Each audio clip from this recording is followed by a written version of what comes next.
नमस्कार दोस्तों, I hope you are doing good. मैं हूं Prashant Mawani. Welcome to curiously education. आप देख रहे हैं editorials and articles analysis.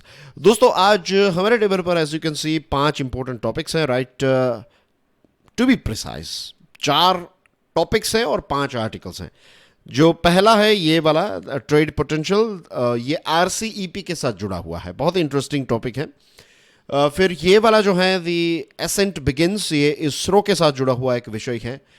Mental health के साथ जुड़ा हुआ एक टॉपिक है विच is very very important, right. GS paper 4 के पॉइंट ऑफ व्यू से भी ये टॉपिक आपके लिए इंपॉर्टेंट है और इन जनरल लाइफ के लिए भी इंपॉर्टेंट है। It will boost you of course, और आपकी प्रोडक्टिविटी के लिए भी इंपॉर्टेंट है।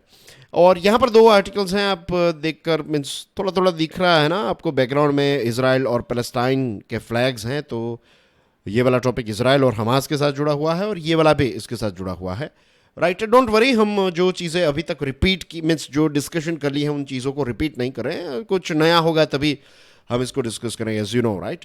But before that I would like to start today's discussion with a positive quote. पता नहीं किसने लिखा है ये, लेकिन बहुत खूब लिखा है। Your dream does not have an expiration date. Take a deep breath and try again. Shall we try this thing? Let's do it, right? चलिए 3 डीप ब्रेथ लेते हैं और उसके बाद डिस्कशन को शुरू करेंगे। This is something new, right. चलिए, ready? Okay, breathing in,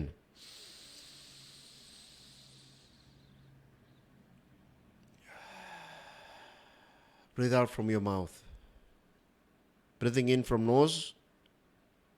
Ready?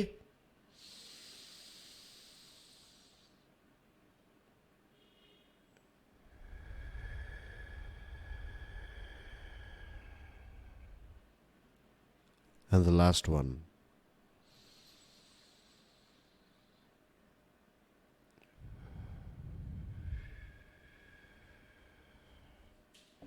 Wow. Amazing feeling, isn't it? Your dream does not have an expiration date. Take a deep breath and try again. दोस्तों, हमारे जो सपने होते हैं ना, मीन्स देखिए, ये हमारे सपने हैं। सबसे पहले तो आप ये समझिए, बहुत सारे लोग जो हैं हमारे आसपास, उनके लिए ये हमारे जो सपने हैं ना, उसकी कोई वैल्यू नहीं होगी। लेकिन ऑलवेज रिमेंबर, ये हमारे सपने हैं। और पता है, एडल्ट्स जो होते हैं ना, we all are adults, right. Adults और कुछ नहीं है। एडल्ट्स आर बेसिकली वो लोग जिनके सपने जो हैं वो समाज ने, सोसाइटी ने मिलकर डिस्ट्रॉय कर दिए हैं। जो हमारे पावर्स थे ना, उनको डिस्ट्रॉय कर दिया है। किसने? सोसाइटी ने मिलकर।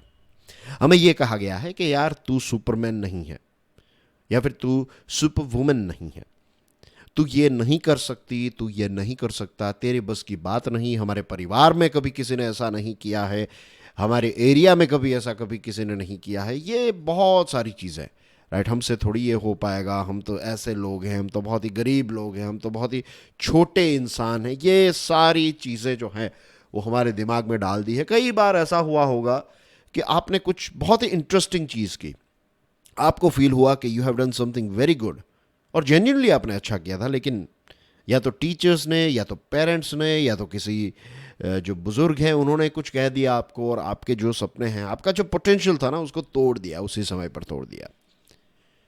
सो आज फिर से वक्त आ गया है कि वो सारे सपने, वो सारे हमारे जो पावर्स, हम जब बच्चे थे ना, हमारे पास वो सारे पावर्स थे, लेकिन ये सोसाइटी ने तोड़ दिए। तो don't allow the society to destroy your dreams. आपको अगर लगता है कि आपके पास कोई कैपेसिटी है, कोई स्किल है, कोई पोटेंशियल है, तो वो है, बस उसकी प्रैक्टिस कीजिए, उसको बाहर निकालिए, right. Now, dear friends, let's start today's discussion with this one, right? Trade potential. Business Standard का एक बहुत ही इंटरेस्टिंग आर्टिकल है, और जैसे मैंने आपको बताया कि ये RCEP यानी कि regional comprehensive economic partnership, RCEP, right, इसके साथ जुड़ा हुआ ये टॉपिक है।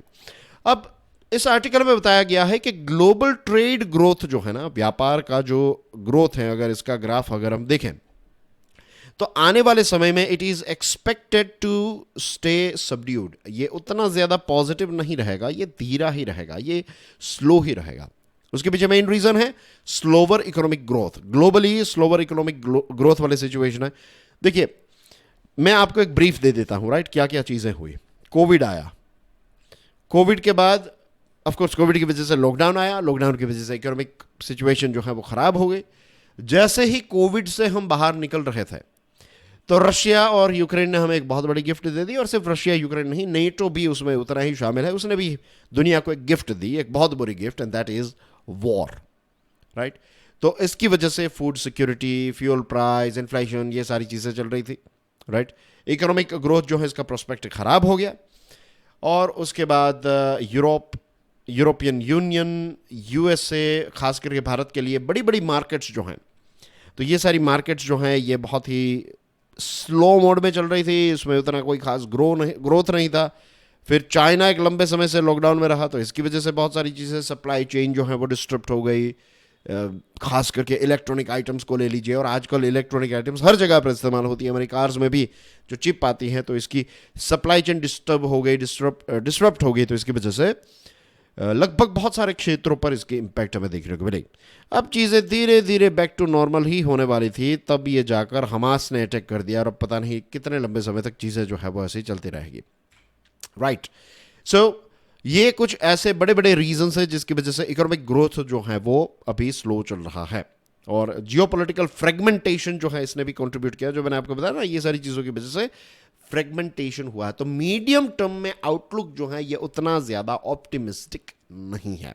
ये ग्लोबल सिनारियो की बात जो है वो आपको इस आर्टिकल के पहले पैराग्राफ में देखने को मिलती है। बेसिकली ये आर्टिकल जो है वो इस बात से अपनी शुरुआत करता है, पॉइंट्स रखता है कि जो राइटर है वो कहते हैं कि भाई अभी चीज़ें जो हैं इकोनॉमिकली उतनी अच्छी नहीं होने वाली है, ना तो एक शॉर्ट टर्म में ना तो मीडियम टर्म में, और हो सकता है थोड़े लॉन्ग टर्म में भी चीज़ें जो है वो उतनी ज़्यादा स्पीड ना पकड़े। तो हमें क्या करना चाहिए? There should be means we should look for an option, और यहाँ पर जो ऑप्शन वो दिखाने की कोशिश कर रहे हैं दैट इज RCEP।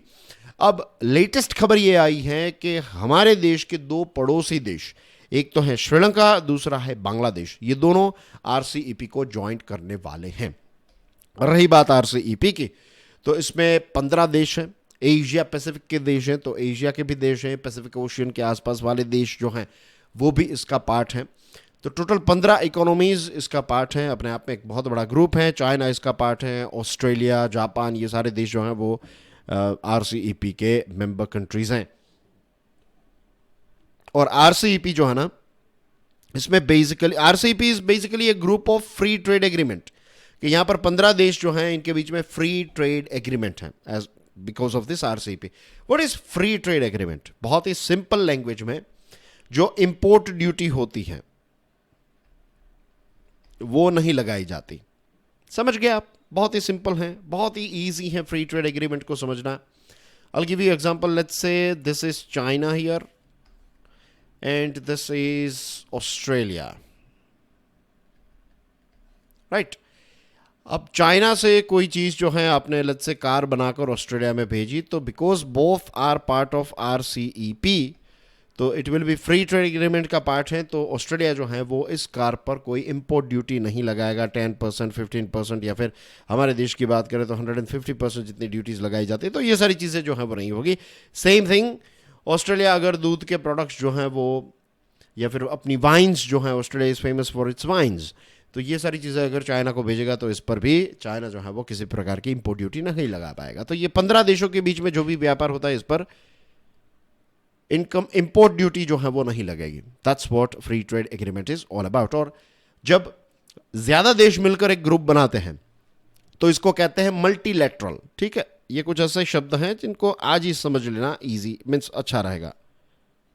मल्टीलैटरल, तो यहां पर मल्टीलैटरल यानी कि मल्टीपल ग्रुप्स ने, मल्टीपल देशों ने मिलकर ये ग्रुप बनाया है। ठीक है, अब इंडिया ने, मैंने आपको प्रश्न भी पूछा था ना कि इंडिया पहले RCEP का पार्ट था, लाइक नेगोशिएशंस और सारी चीज़ों में भारत ने एक लंबे समय से पार्ट लिया, लेकिन आज से 4 साल पहले भारत ने यह कह दिया कि भाई टाटा बाय बाय, हम इस ग्रुप का पार्ट नहीं बनना चाहते। क्यों पता है? सबसे बड़ा जो खतरा था हमारे दिमाग में, that was because of China. देखिए, चाइना और भारत के बीच में जो व्यापार होता है, it is tilted in favour of China. इसका भी एक एग्जांपल आपको समझा देता हूं. Let's say this is India and this is China, right. कुछ बेसिक चीज़ें दोस्तों मैं समझा रहा हूं क्योंकि कुछ नए स्टूडेंट्स भी हैं. रेगुलर स्टूडेंट्स आप जानते हैं कि ट्रेड डेफिसिट अगर चाइना के साथ है तो इसका मतलब क्या है, चाइना का अगर इंडिया के साथ ट्रेड सरप्लस है तो इसका मतलब क्या है. लेकिन नए स्टूडेंट्स को तो ये समझाना पड़ेगा ना. तो I will take just 2 minutes and explain this really important yet easy concept. तो इंडिया लेट्स से $10 की आइटम चाइना को बेचता है और बदले में चाइना जो है वो हमें ₹100 की आइटम्स बेचता है. तो यहां पर क्या हुआ कि भारत और चाइना के बीच में जो व्यापार होता है तो इसमें चाइना ₹90 की या फिर $90 की चीज़ें जो है वो भारत को ज़्यादा बेचता है. तो ये ट्रेड जो है ना, ये ट्रेड चाइना के पक्ष में है. चाइना हमें ज़्यादा सामान बेचता है, हम उनसे बहुत ज़्यादा सामान खरीदते हैं और बहुत कम सामान बेच पाते हैं. तो इसमें फ़ायदा किसका होगा ज़्यादा? चाइना का ही होगा, राइट. सो यहाँ पर इंडिया के साथ जो चाइना का व्यापार है ना, तो चाइना कहेगा कि we are in trade surplus, कि हम इंडिया को ज़्यादा माल बेच पाते हैं. और इंडिया जो है वो कहेगा कि चाइना के साथ हमारा जो ये है ना, तो इट इज़ ट्रेड डेफिसिट में है हम, इन द सेंस कि हम उनको कम सामान बेचते हैं और उनसे ज़्यादा सामान खरीदते हैं. ठीक है, again very simple and easy to understand thing, isn't it. तो भारत ऑलरेडी ये ट्रेड डेफिसिट फेस कर रहा है, ये बैलेंस जो है ये चाइना के पक्ष में है. तो अगर ये फ्री ट्रेड एग्रीमेंट हो गया और भारत और चाइना के बीच में फ्री ट्रेड एग्रीमेंट के तहत हम आ गए, तो फिर चाइना का सामान जो है वो यहाँ पर मीन्स उसकी बाढ़ आ जाएगी. फिर हमारे यहाँ की जो फैक्ट्रीज है ना, वो ऑलरेडी बहुत पीछे चल रही है चाइना के कंपैरिजन में. तो चाइना की कंपनीज ये मीन्स वहाँ से प्रोडक्ट जो है उसका डंपिंग होगा शिप में. सारी चीज़ें जो है चाइनीज़ वॉशिंग मशीन्स और Chinese mobile phones and Chinese everything will be here. और उसके बाद में कस्टमर्स जो होते हैं ना, वो तो फिर एंड ऑफ द डे हम जब चीज़ें खरीदने जाते हैं तब हम थोड़ी ऐसा सोचते हैं कि ये मेड इन चाइना फ़ोन है, मैं इसको नहीं खरीदूंगा, मैं मेड इन इंडिया फ़ोन नहीं चाहिए. ऐसा नहीं है. हम उस समय पर फीचर्स देखते हैं, हम उस समय पर, this is a very practical thing, उस समय पर हम भारतीय कम रहते हैं. उस समय पर हम टोपी जो है वो हमारी एज ए कस्टमर की हो जाती है, हम कस्टमर की टोपी पहन कर जाते हैं. तो उस समय पर हम हमारे फ़ायदे की बातें सोचते हैं. तो अगर ऐसा हो जाता है तो भारत ने सोचा कि मीन्स हमारे यहाँ पे की फैक्ट्रीज जो भी सामान बना रही है वो टिक नहीं पाएगी, तो लेट्स नॉट डू इट. तो इसीलिए भारत ने इसको ज्वाइन नहीं किया. ठीक है, आरसीईपी को ज्वाइन नहीं किया. फिर ऑस्ट्रेलिया है इसमें. तो ऑस्ट्रेलिया दूध में और उन सारी चीज़ों में, वाइन में, बहुत सारी चीज़ें जो है वो ऑस्ट्रेलिया से भी यहाँ पर आती. खेती बाड़ी की काफ़ी सारी चीज़ें यहाँ पर आ जाती, तो मेरे किसानों को भी नुकसान होता. तो ऐसे ही कुछ रीजंस भारत ने दिए थे. ऑस्ट्रेलिया और जापान ऐसे देश हैं जिनका अभी चाइना के साथ टेंशन चल रहा है. उसके बावजूद भी ये दोनों देशों ने आरसीईपी को ज्वाइन किया है. देखिए, ये ऑस्ट्रेलिया और जापान दोनों जो है ना, ये डेवलप्ड देश हैं, राइट. तो उनकी स्टोरी, उनकी जो ट्रेड करने की चीज़ें होती है, दैट्स अ डिफरेंट थिंग. और हम जो हैं वो एक डेवलपिंग देश है, तो हमारे जो टर्म्स एंड कंडीशंस और हमारी जो सिचुएशन है वो भी अलग होती है. तो हम अपने आप को कंपेयर नहीं कर सकते. ऐसा नहीं कह सकते कि भाई वैसे चाइना का विरोध करता है ऑस्ट्रेलिया और जापान, लेकिन आरसीईपी में वो एक हैं. But that's a different thing, you know, कि हम हमारी सिचुएशन अलग है, right. We are not that means अभी भी जो जापान की कंपनीज हैं वो यहाँ पर आ रही हैं. इट्स नॉट लाइक कि इंडिया की कंपनीज जो हैं वो जापान जाकर वहाँ पर प्रोडक्शन कर रही है, you know. So this are the things. तो we have to be bit practical here. तो यहाँ पर ये बताया जा रहा है कि India missed this dynamic trading bloc. Bharat ने इसको मिस किया. बट आई वुड से कि मीन्स ये मेरा पर्सनल ओपिनियन है कि भारत ने जो डिसीजन लिया आरसीईपी को ना ज्वाइन करते हुए, वो सही डिसीजन लिया था, right. It's not about means कि ये ग्रुप को ज्वाइन कर ले तो बहुत फ़ायदा हो जाता है, मीन्स बहुत नुकसान भी होता. ये बात भी सच है कि चाइना के साथ हमारा जो ट्रेड गैप है ना, तो उसको कम करने की बात बताई जा रही थी कि हम इसको कम करेंगे, लेकिन आज भी ये कम नहीं हुआ. इनफैक्ट ये और ज़्यादा बड़ा है. गलवान के बाद भी ये एक्सपांड हुआ है, क्योंकि चाइना से बहुत ज़्यादा रॉ मटेरियल हम मंगवा रहे हैं. हम कोशिश कर रहे हैं कि यहाँ पर प्रोडक्शन करें, लेकिन इट्स नॉट लाइक कि 1-2 दिन के अंदर सारी चीज़ें हो जाए. इसको थोड़ा वक्त लगता है. तो अभी वक्त लगेगा और वक्त लगेगा, और हम इसमें बहुत पीछे हैं compare to China when it comes to manufacturing. तो चीज़ें सीखते जाएंगे, और जो दूसरे देश हैं इसमें एक्सपर्ट्स, तो उनसे चीज़ें सीखेंगे, इन्वेस्टमेंट अट्रैक्ट करेंगे, तब जाकर चीज़ें जो हैं वो कुछ चेंज हो सकती है. इंडिया जो है वो क्या कर रहा है, इंडिया इस प्रकार के आरसीईपी जैसे मल्टीलेटरल ग्रुप को ज्वाइन नहीं कर रहा है. भारत जो है ना वो फ्री ट्रेड एग्रीमेंट कर रहा है, लेकिन 1-to-1. देखिए, सबसे पहले हमने जापान के साथ किया था फ्री ट्रेड एग्रीमेंट, फिर उसके बाद जो बड़ा आया that is Dubai, when I से दुबई आई मीन टू से ऑफ कोर्स यूएई, राइट। फिर ऑस्ट्रेलिया के साथ अभी बातचीत यूके के साथ भी चल रही है, यूएसए जो है वो हमारा अल्टीमेट गोल है कि यूएसए के साथ, यूरोपियन यूनियन के साथ फ्री ट्रेड एग्रीमेंट। तो ये भारत जो है 1-to-1 जा रहा है सभी के साथ, राइट। हम ऐसा नहीं कि एक ग्रुप बना ले और उसमें सारे लोग आ जाए, नहीं। भारत कह रहा है कि हम कस्टमाइज्ड फ्री ट्रेड एग्रीमेंट जो है वो करना चाहते हैं। So that's what Bharat is doing, ये हमारी एक स्ट्रेटजी है। तो लेट्स सी कि अब आरसीईपी को लेकर क्या चीज़ें होती है। अभी ये जो आर्ग्यूमेंट सामने आई है और जिस प्रकार से इकोनॉमिक सिचुएशन हमें देखने को मिल रही है, तो हो सकता है कि आरसीईपी को लेकर डिस्कशंस जो हैं वो और ज़्यादा फिर से रीसरफेस करें। आज से लगभग 4 साल पहले आरसीईपी पर बहुत सारे आर्टिकल्स जो हैं वो लिखे गए, बहुत सारी डिस्कशंस भी उस समय पर की थी। उस समय पर मैं स्टडी आईक्यू पर ये हिंदू एनालिसिस के वीडियोस डिलीवर किया करता था। तो उस समय पर अगर आपने आर्टिकल्स मीन्स तब से अगर आप फॉलो कर रहे हैं देन यू नो कि हमने आरसीईपी पर बहुत सारी डिस्कशन की थी, isn't it? Anyways dear friends, now we have one article on this one, right? Piecemeal. A silver of aid reaches Gaza, but 2.3 million lives need much more to ease their suffering. Gaza strip जो है वहाँ पर कितने लोग लेते हैं? 23 लाख लोग रहते हैं। हमने काफ़ी इसका मैप भी स्टडी किया है, राइट। तो not going into all those details, right, to the point, directly मुद्दे पर आता हूँ। 365 किलोमीटर वाला ये एरिया है और यहाँ पर इजिप्ट की जो बॉर्डर है उससे 20 व्हीकल्स जो हैं वो एंटर हुए हैं और यहाँ पर ह्यूमैनिटेरियन एड्स यानी कि ये जो फूड है, मेडिसिन है, ये सारी चीज़ें जो हैं वो गाजा स्ट्रिप में पहुँचाई गई हैं। लेकिन कितनी? सिर्फ 20 trucks, right. I would say it's okay. When I से ओके आई मीन टू से कि it is just the first convoy, isn't it? अब सेकंड कॉन्वॉय जाएगा, थर्ड कॉन्वॉय जाएगा, तो धीरे धीरे चीज़ें जो है, मदद जो है वहाँ पर पहुँचेगी। लेट्स होप कि ऐसा ही हो। नेगोशिएशंस जो हैं ये 3 देशों के बीच में हुए थे, यूएसए, इजराइल और इजिप्ट। और सबसे अच्छी बात यह है कि यूएसए ने इसमें एक बहुत ही स्ट्रॉन्ग स्टैंड लिया। यूएसए ने कहा कि भाई ह्यूमैनिटेरियन एड जो है ना वो तो पहुंचनी ही चाहिए, उसमें किसी भी प्रकार की नेगोशिएशन नहीं चल सकती, which is a very good side of USA to be honest. अब यहाँ पर देखिए फूड और मेडिसिन पहुंची है, फ्यूल नहीं। और फ्यूल जो है, अगर आप गाजा में फ्यूल नहीं पहुंचाते दैट मीन्स आपने गाजा को चौक होल्ड कर दिया है। वहाँ की hospitals, water treatment plant, electricity, ये सारी चीज़ें जो हैं ये फ्यूल पर चलती हैं। अगर आप गाजा को स्टडी करेंगे तो यू विल फाइंड कि वहाँ पर सुबह में पानी आता है, नल में जो पानी आता है ना, थोड़े टाइम के लिए ही पानी आता है, जो पानी आप पी सकते हैं, जो स्वच्छ होता है। फिर दिन में जो पानी आएगा वो पानी स्वच्छ नहीं होगा, बहुत ही गंदा पानी आता है। लाइट कभी भी चली जाती है, कभी भी लाइट आ जाती है, ऐसी सिचुएशन है, राइट। हॉस्पिटल्स हैं लेकिन facilities of course you can understand it's not top of the range. दुनिया के सबसे डेंसली पॉपुलेटेड रीजन्स में से एक है गाजा, सबसे गरीब में से भी एक है। और फ्यूल यहाँ पर ना पहुँचना इसका मतलब यह है कि गाजा में जो अकेली एक कैंसर हॉस्पिटल है ना वो भी बंद हो जाएगी, बिकॉज यहाँ पर फ्यूल नहीं है। और फ्यूल के बिना आप कोई भी चीज़ जो है वो यहाँ पर नहीं कर सकते। सारी चीज़ें जो हैं वो इजराइल ने कंट्रोल में रखी हैं और इजराइल के भी अपने रीजंस हैं और गाजा में रहने वाले जो लोग हैं उनके भी अपने रीजंस हैं। Another thing is dear friends, we have to understand this thing कि गाजा स्ट्रिप में रहने वाले सारे लोग आतंकवादी नहीं हैं, राइट। लेकिन we have to accept this thing कि गाजा में बहुत सारे आतंकवादी भी रहते हैं। हमास जो हैं वो वहाँ पर काफ़ी ज़्यादा एक्टिव हैं।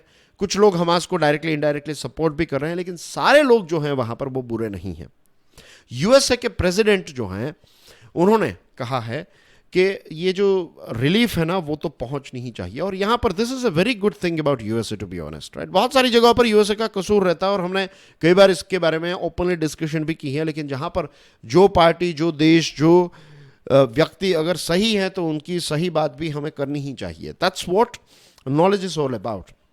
ऐसा नहीं है कि लेट्स से फॉर एग्जांपल मुझसे आज गलती हुई कुछ, राइट, तो आप मुझे कोई आकर कहेगा तो दैट इज मेरी गलती हुई, तो ऑफ कोर्स वो मेरी गलती हुई है, तो I should accept that thing. और कल अगर मैं कोई अच्छी बात करूं फिर वो वही इंसान आकर फिर मुझे मीन्स उसी पुरानी गलती को लेकर वो बार बार मुझे कोसता रहे, तो दैट इज़ नॉट गुड। जो जहाँ पर मैं सही हूँ, जहाँ पर मैं अच्छा परफॉर्म कर रहा हूँ, तो वहाँ पर मुझे अप्रिसिएशन मिलना चाहिए। जहाँ पर मेरा काम अच्छा नहीं है तो वहाँ पर मुझे क्रिटिसाइज भी किया जाना चाहिए। अगर हम इस प्रकार से चीज़ों को एक्सेप्ट करने लगे, सोचने लगे, ईगो को साइड में रखकर चीज़ों को एज इट इज़ देखने की एक कोशिश करते रहें, तो दुनिया जो है ना वो काफ़ी ज़्यादा बदल सकती है। हम बदल जाएंगे, हमारे आसपास का जो एनवायरनमेंट है वो बदल जाएगा और होपफुली दुनिया भी बदल सकती है। हम बदल जाए तो हमारी दुनिया बदल गई, समझ लीजिए।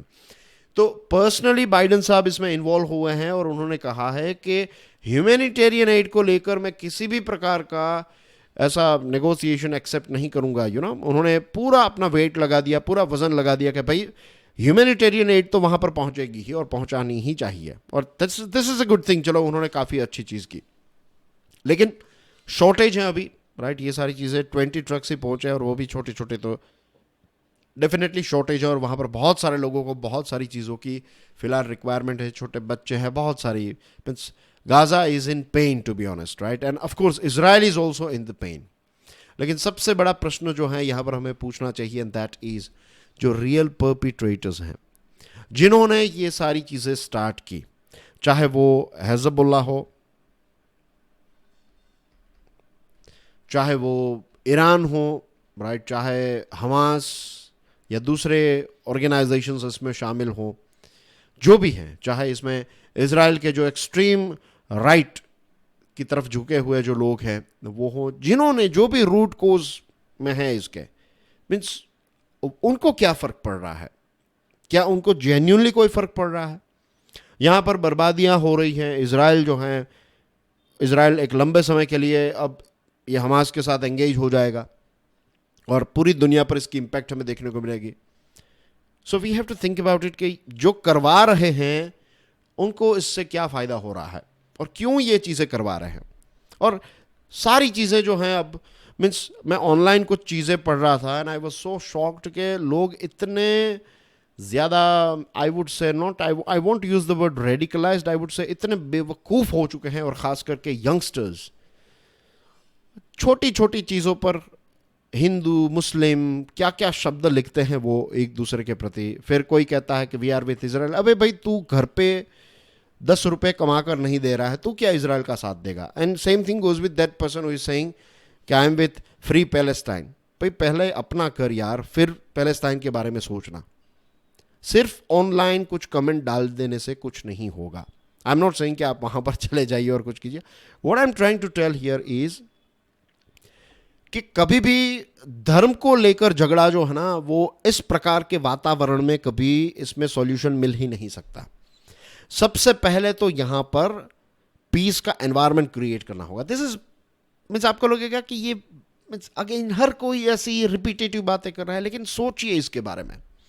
जब आप किसी के साथ झगड़ा कर रहे हैं, लेट्स से आप मोटरसाइकिल लेकर कहीं पर जा रहे हैं, राइट, और आपका बाइक किसी के साथ टकरा गया। अनफॉर्चुनेटली हमारे देश में बाइक टकराने पर भी लोग झगड़ा कर लेते हैं। सोचिए, एक्सीडेंट का मतलब होता है कि अनजाने में कोई चीज़ हो गई, छोटी सी एक टक्कर हो गई, लेट्स से उतर कर फिर गालियां बोलने लगे और झगड़ा करने लगे, विच इज़ वेरी वेरी अनफॉर्चुनेट। लेकिन ये एग्जाम्पल हमारे देश के लिए फिट बैठता है क्योंकि ऐसा हम करते हैं। तो अब दो लोग झगड़ा कर रहे हैं और उस समय पर मैं आपको आकर कहूं कि भैया 5 स्टार खाओगे, will you buy that 5 star? No, क्योंकि वो समय जो है उसमें आप गुस्से में हैं, आप मीन्स आप देख नहीं पा रहे because of your ego and because of your anger. तो ऐसे समय में कोई ऐसी पीस की बात करेगा तो, या फिर कोई समझदारी की बात करेगा, यू विल नॉट अंडरस्टैंड। कोई बहुत प्यार में पड़ गया है और लड़का या फिर लड़की उनके लिए सही नहीं है, हम क्लियरली देख सकते हैं कि ही और she is not right for that person, लेकिन वो नहीं समझेंगे। लेकिन जब उनको अनुभव होगा तब समझेंगे कि नहीं, क्योंकि द रीज़न इज कि जब इमोशंस बहुत हाई होते हैं तो लॉजिक जो है वो काम करना बंद कर देता है। That's how our human brain is designed. तो यहां पर हमेशा इमोशंस को हाई रखने की कोशिश की जाती है, हमेशा। तो ऐसे समय में अगर आप किसी को लॉजिकल बात कहेंगे तो वो नहीं समझेंगे। लेकिन सबसे पहले चीज़ों को बंद करवाइए। बंद करवाने के बाद जो अच्छे अच्छे लोग हैं, जो समझदार लोग हैं, जो पावर में बैठे हैं वही समझदार हैं, ऐसा बिल्कुल नहीं है। जो सेंसिबल लोग हैं ना समाज के, उनको टेबल पर लाइए और प्रॉब्लम्स जो हैं उनको सॉल्व कीजिए, वरना ये चीज़ जो है ना वो आने वाले 100 सालों तक चलती रहेगी। And this applies to our country as well. Kashmir वाला जो सॉल्यूशन है ना, उसमें जो पाकिस्तान के कुछ समझदार लोग हैं, अगर मेरिटोक्रेसी अगर होती कि मेरिट के आधार पर व्यक्ति टॉप तक पहुंच सकता, पाकिस्तान की बात कर रहा हूं, हमारे देश की बात नहीं कर रहा हूं, I am talking about Pakistan to be precise here. और आपको शायद ऐसा लगे कि I am being biased here, but not being biased. अगर मेरिट के तौर पर पाकिस्तान में अच्छे लोग जो हैं वो पहुंच पाते, सेंसिबल लोग एडमिनिस्ट्रेशन में या फिर आई वुड से कि प्राइम मिनिस्टर लेवल तक पहुंच पाते, तो चीज़ें जो हैं वो चेंज करना, धीरे धीरे चीज़ें जो है वो चेंज हो सकती है। That's what we need to do with this thing is well. उनको समझाना पड़ेगा, समझना पड़ेगा कि भाई जो चीज़ें इलीगल आपने ऑक्यूपाई की हैं वो आपको नहीं मिल सकती, तो धीरे धीरे करके ऐसे सॉल्यूशंस निकालने की ज़रूरत है, वरना ये झगड़े जो हैं वो कभी बंद ही नहीं होंगे, right. Now dear friends, we have a very interesting article. The ascent begins and ISRO has started a crucial phase of its human space flight mission. ISRO ने पहला uncrewed development flight जो है इसको लॉन्च किया है, और ये जो गगनयान ह्यूमन स्पेस फ्लाइट है तो उसकी ही तैयारी है। इसरो ने अभी जो फर्स्ट अनक्रूड डेवलपमेंटल फ्लाइट भेजी है तो इसका नाम है TVD-1, याद रखिएगा इसको, राइट, TVD-1। और इसमें एक सिस्टम है, इसको कहते हैं CES, that is crew escape system. तो इसको लॉन्च किया गया और सारी चीज़ें जो हैं वो बराबर हुई। चेयरमैन जो हैं एस सोमनाथ साहब, उन्होंने बताया कि ISRO has planned test to ensure safe human space flight, कि इन केस अगर लेट्स से स्पेसशिप ऊपर जा रहा है और कोई चीज़ हो गई तो फिर जो इजेक्ट होता है ना, तो ऐसे इजेक्ट हो जाएगी चीज़ें और हमारे जो स्पेस क्रू हैं वो सेफली यहाँ पर लैंड कर जाएंगे। प्राइम मिनिस्टर मोदी साहब ने अभी इसरो को बताया है कि 2040 तक ह्यूमन बींग्स को भेजिए चांद पर, और अभी हम स्पेस में भेजने वाले हैं गगनयान, फिर चांद पर 2040 तक भेजने की बात है। हमारे यहाँ पर बजट जो है वो थोड़ा कम रहता है कंपेयर टू USA, तो बजट भी चाहिए, वो स्टाफ भी चाहिए। देखिए इसरो का तो हमेशा यही रहा है कि सारे चैलेंजेस जो हैं उनको ओवरकम ही किया है इसरो ने, और इस बार भी यही होगा कि मीन्स अभी जो इसरो चल रहा है वो काफ़ी बैलेंस रख कर चल रहा है, कि चीज़ों को प्लान करके चल रहा है, लोकल मैन्युफैक्चरिंग को जोर दे रहा है, बहुत सारी चीज़ें जो हैं उसको अच्छी तरीके से टेस्ट कर रहा है, और जब फुल्ली प्रिपेयर हो तभी व्हीकल्स को लॉन्च कर रहा है। तो ISRO is going good, I would say, and let's hope it keeps on doing what it is doing best, right? Now let's move on to the next one, mental health in a changing tech landscape. हम 24/7 connected रहते हैं, टिंग टिंग notifications आते रहते हैं, and trust me dear friends, मैं उसको मीन्स आपको प्रैक्टिकली मैं बताऊंगा, मीन्स अभी बता रहा हूँ, राइट, प्रैक्टिकली कि इसकी इम्पैक्ट क्या होती है। तो इस means when I used to do a job, इससे पहले की जो जॉब थी, तो आपको पता है I was channel manager, right. तो स्टडी IQ पर जो वीडियोस आते थे ना सारे फैकल्टीज़ के, तो I used to launch them, I was like a leader of the team. तो जितने भी आप फैकल्टीज़ देख रहे हैं, मीन्स उस समय पर जो हमारी टीम थी, Mahipal, Dhawan and Ankit, Veronica, सिद्धांत थे उस समय पर वहाँ पर, राइट। सिद्धांत की अभी स्टडी ग्लोज चैनल है, गौरव गर्ग और बाकी दूसरे भी फैकल्टीज थे। तो मीन्स सभी का मीन्स कनेक्टिंग पॉइंट में था, राइट। एंड तो क्या होता था कि कोई टॉपिक डिस्कस किया, फिर वो इस टॉपिक पर वीडियो बना रहे हैं, तो दे यूज्ड टू टेल के भाई सर हम बना रहे हैं, ओके। फिर वो टाइम देते थे कि भाई चलो 4 बजे तक, दोपहर के 4 बजे तक मिल जाएगा, राइट। तो सुबह से शाम तक ये वीडियोस जो हैं वो चलते रहते थे, और इट्स नॉट जस्ट लाइक कि अपलोड कर दिया video and that's it, you are done. Editing, thumbnails, right, जो टैग्स डालने होते हैं, सारी चीज़ें basically as to run the channel, right. तो यू कैन इमेजिन के, और चैनल काफ़ी ज़्यादा ग्रो हो रही थी, इतने व्यूज़, फिर लाइव सेशंस चल रहे हैं, बहुत सारी चीज़ें। तो कंटिन्यूसली मेरे व्हाट्सएप जो हैं, मीन्स दैट्स द रीज़न कि I used to take only 1 video, जो सुबह हिंदू एनालिसिस वाला वीडियो, और वो भी एवरी डे रोज़ टाइम पर नहीं दे पाता था। उसके पीछे रीज़न क्या था कि already I was very busy, और टाइम कुछ नहीं था उसमें, time was not fixed, as you can understand. It was work from home job, लेकिन टाइम फिक्स नहीं था। तो कई बार ऐसा भी होता था कि let's say I was means मेरे दोस्त भी मुझे कहते थे इस चीज़ के बारे में कि मैं जहाँ पर भी जाता था, राइट, घूमने के लिए भी अगर 2 दिन गए तो I used to have my laptop with me, और लोग घूम रहे हैं और मैं लैपटॉप लेकर बैठा हूँ क्योंकि इनके वीडियोस अभी आ रहे हैं, वो आ रहे हैं, चेक करना, ये सारी चीज़ें। तो इस प्रकार की जॉब्स जो है ना बहुत सारे लोग करते हैं, पैसे काफ़ी मिलते हैं, अच्छे खासे मिलते हैं, लेकिन एक वक्त आता है जब यू विल फील कि you are not happy with the money that you are making every month, you don't feel any joy at all.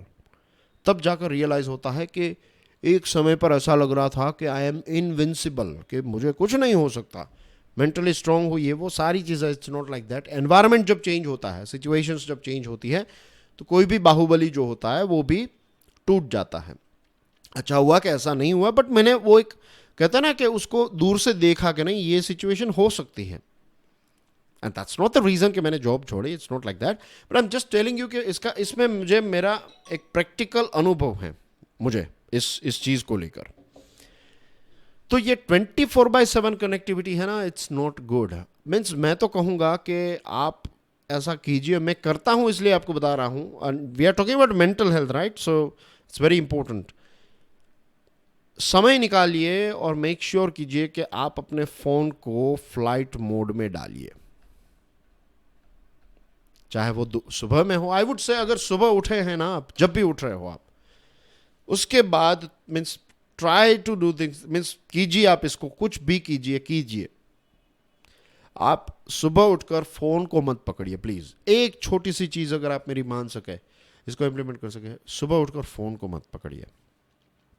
सुबह उठते ही मूवमेंट कीजिए, चलिए, दौड़िए, एक्सरसाइज कीजिए, थोड़े जंपिंग जैक्स कर लीजिए, जो भी आपको जहाँ पर भी हैं, राइट। अगर घर के बाहर नहीं निकल सकते फॉर वट एवर रीज़न, तो घर के अंदर थोड़ा वॉकिंग कर लीजिए, घर के अंदर डक वॉक कर लीजिए, घर के अंदर पोछा लगा लीजिए घर में, राइट।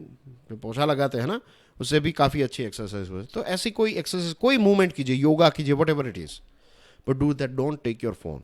सिर्फ 10 minutes, I am not asking for more, just 10 minute जो है ना, सबसे पहले do this thing, and then make your bed. आपका बेड जो है वो तैयार कर लीजिए। उसके बाद डू 2-3 मिनट्स मेडिटेशन, कोई अच्छी किताब पढ़िए। स्टार्टिंग की 45 मिनट्स 1 आवर जो है ना वो अपने लिए ही रखिए। उसके लिए अगर 1 घंटा जल्दी सोना पड़े और 1 घंटा जल्दी उठना पड़े तो कोई बात नहीं है, ये चीज़ कीजिए। सिर्फ 1 हफ्ते के लिए कीजिए आप इस चीज़ को, इसका स्वाद ज़रूर चखिए, and you will see a big difference. ये चीज़ें करेंगे ना आप, मेंटल हेल्थ ऑलरेडी आपकी बूस्ट होने लगेगी। दिस इज़ द थिंग, और that's what we need to do. And of course see, mental health जो है ना, इट्स बेसिकली सारी चीज़ों का बैलेंस। आप जेब में थोड़े पैसे भी होने बहुत ज़रूरी है मेंटल हेल्थ के लिए, राइट। हेल्थ भी होना इम्पोर्टेंट है, पैसे भी थोड़े बहुत होना इम्पोर्टेंट है, नहीं है तो उसके लिए कोई सोल्यूशन निकालना, और जो अभी मिल रहा है ना उसमें खुश रहना भी बहुत इंपॉर्टेंट है। If you are not able to drive a good car, it's okay, कोई बात नहीं है। अगर अभी iPhone 15 नहीं खरीद सकते हो, it's okay, don't worry about it, that's not life. हाँ, इच्छा हो रही है iPhone 15 खरीदने की, इट्स ओके, हर किसी को होती है, डोंट वरी अबाउट इट। लेकिन अभी अगर 3 टाइम पेट भर के खाना मिल रहा है, स्वच्छ पानी मिल रहा है, तो ये बेसिक चीज़ों में भी हैप्पी रहिए। This is your base. एक बार ये बेस है ना अचीव कर लिया ना, ये बेस, अभी 15,000 20,000 कमा रहे हो और उससे जस्ट अभी चीज़ें जैसे वैसे चल रही हैं, then it's well, it's okay. ये चीज़ जो है ना वो आपको कहाँ से कहाँ ले जाएगी, don't worry about it, right. So ये छोटी छोटी चीज़ें जो भी हैं उसको एक्सेप्ट करना, उसमें हैप्पी रहना और बैलेंस रखना चीज़ों का। और health, social life, right, health wise fit रहना, थोड़ा बहुत सोशली फिट रहना, रिलेशंस अच्छे हों, फाइनेंशियल सिक्योरिटी हो, थोड़े बहुत जेब में पैसे होना, थोड़े बहुत, right. I am not saying कि अरबोपति होना ही हैप्पीनेस है, नहीं, थोड़े बहुत होने चाहिए, वरना दिमाग खराब हो जाता है। And we have all gone through those days, right. And overall wellbeing, बस इतनी चीज़ें, थोड़ी थोड़ी चीज़ें कीजिए। एक दिन में सारी चीज़ें चेंज नहीं हो जाएगी। एंड सबसे इंपॉर्टेंट चीज़ है, every one space might be different. ये चीज़ हम एक्सेप्ट कर ले तो बहुत सारे प्रॉब्लम सोल्व हो जाएंगे। मेरी, आपकी, हम सब की स्पीड जो है ना वो अलग है। क्यों मैं अपने आप को दूसरे फैकल्टीज़ के साथ कंपेयर करूं? क्यों मैं अपने आप को हमेशा ये देखता रहूं कि भाई वो ये कर रहे हैं, वो नो, मेरी अपनी खुद की एक स्पीड है, मेरी अपनी खुद की एक लाइफ है, मेरी अपनी खुद की ज़िंदगी है, कहानी है। मैं जैसा हूँ वैसा ठीक हूँ। मैं अपना वर्जन जो है उसमें कैसे अपग्रेड हो सकता हूँ, इस पर मुझे फोकस करना चाहिए। ये नहीं देखना चाहिए कि भाई वो कहाँ पर गए, उसकी सैलरी क्या है, वो क्या कर रहा है, वो क्या कर, no, that will make me unhappy. ठीक है। किसी ने कहा है कि आप सर्च कीजिएगा, मुझे नाम याद नहीं आया, आई थिंक थियोडोर रूजवेल्ट ने ये कहा है, comparison is the thief of Joy. Comparison is the thief of Joy. जब भी आप किसी चीज़ को, अपने आप को दूसरों के साथ कंपेयर करेंगे ना, आपकी जो जीवन में मज़ा है ये मज़ा चला जाएगा, आपका जॉय जो, आपकी जॉय जो है ये ख़त्म हो जाएगी when you compare yourself with someone else या फिर समवन एल्स की life. So that's basically everything about mental health. And then we have a massive intelligence failure in Israel. And this is an article written by Ramanathan Kumar. Ramanathan Kumar साहब जो है ना, ये raw research and analysis wing के former secretary हैं, farmer special secretary हैं। रामनाथन कुमार साहब ने आर्टिकल लिखा है, तो ऑफ कोर्स इसको तो डिस्कस करना ही है, क्योंकि इंटेलिजेंस में काम करने वाले एक एक्सपर्ट ने कहा है कि इजराइल की इंटेलिजेंस जो है वो फेल हुई। और this he is right as well. Hamas ने बहुत ही मेटिकुलसली सारी चीज़ों को प्लान किया। Rockets, dinghies, bulldozers, motorcycles, paragliders, drones, ये सारी चीज़ें लेकर जो है वो घुसे। 7 अक्टूबर को उन्होंने जो किया, it's similar to what Pakistanis did with India 26/11, right. अभी 26/11 जो है वो नेक्स्ट मंथ ही ये डेट होगी, और मेरे एक दोस्त की शादी है 26/11 पर, तो हम कह रहे हैं कि तू तो गया बेटा, 26/11 डेट है इसलिए। एनीवेज, जोक्स अपार्ट, तो ये जो आइडियोलॉजिकली ड्रिवन ग्रुप्स होते हैं ना, उसमें इन्फिल्ट्रेट करना बहुत ही डिफिकल्ट है। फॉर एग्जाम्पल, अगर कोई व्यक्ति पैसों के लिए नहीं है, पैशन के लिए कोई चीज़ कर रहा है, तो उसको आप सैलरी ऑफर करोगे तो वो थोड़ी आपके लिए काम करेगा। इन द सेम वे कि अगर कोई धर्म के नाम पर या फिर किसी और चीज़ के नाम पर अगर वो लगा हुआ है, उसको लोगों को मारना है, तो फिर आप उसको पैसे देकर खरीद नहीं पाओगे, क्योंकि उसका मीन्स वाई जो है that is a different thing. उसका वाई पैसा नहीं है, उसका वाई जो है वो पॉलिटिक्स नहीं है, उसका वाई जो है वो दैट्स अ डिफरेंट थिंग। तो दुनिया भर की ऑर्गेनाइजेशंस के लिए एक बहुत बड़ा चैलेंज बन जाता है इस प्रकार के ऑर्गेनाइजेशंस में इन्फिल्ट्रेट करना, कि वहाँ पर अपने लोगों को बिठाना, या फिर वहाँ के जो लोग हैं तो उनको अपनी तरफ करना। तो शायद इजराइल के लिए भी ये एक बहुत ही डिफ़िकल्ट चीज़ रही होगी। फिर इजराइल ने बहुत सारी चीज़ें जो है ना, मीन्स इंटेलिजेंस गैदरिंग, उन्होंने और ज़्यादा जोर दिया टेक्नोलॉजिकल प्रोडक्ट्स पर। लेकिन ये जो हमास है, हमास क्या करने लगा, हमास डिजिटली डिटॉक्स हो गया। वो ऐसी कोई टेक्नोलॉजी यूज़ नहीं कर रहे अभी कि जिससे वो इंटरसेप्ट हो सके, राइट।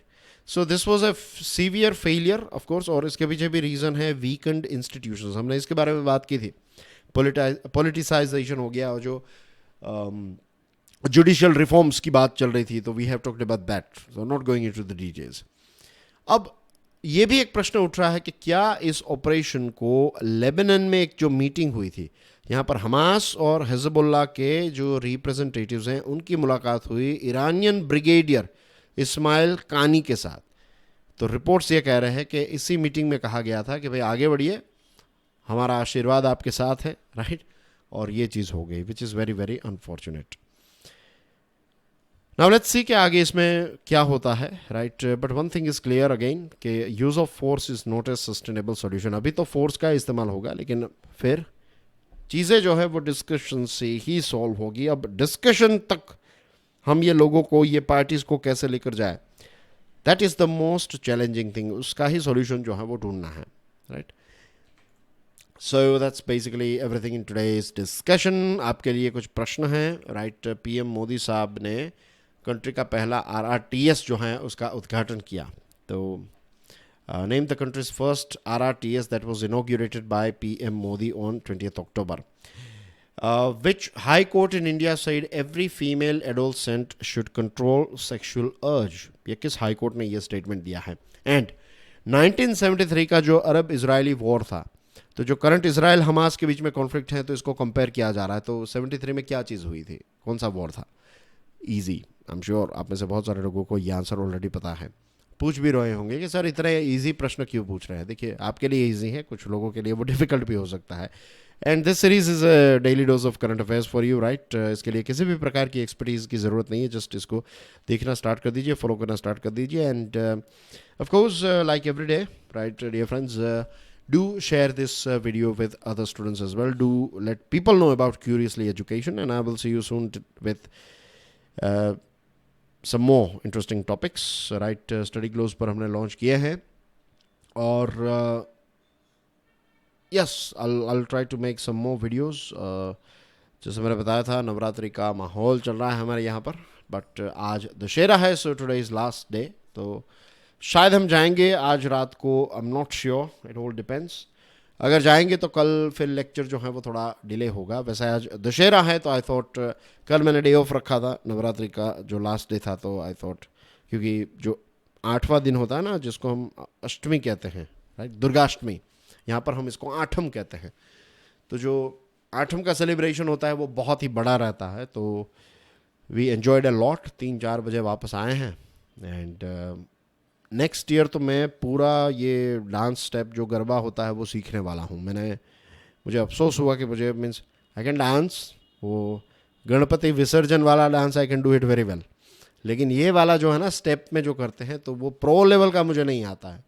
तो I am going to learn next year, तो फुल 9 दिन I am going to take part, competition पूरा। So anyways, so I'll let you know in the telegram if I'm coming tomorrow or not. But till then, enjoy your studies. God bless you all. Jai Hind.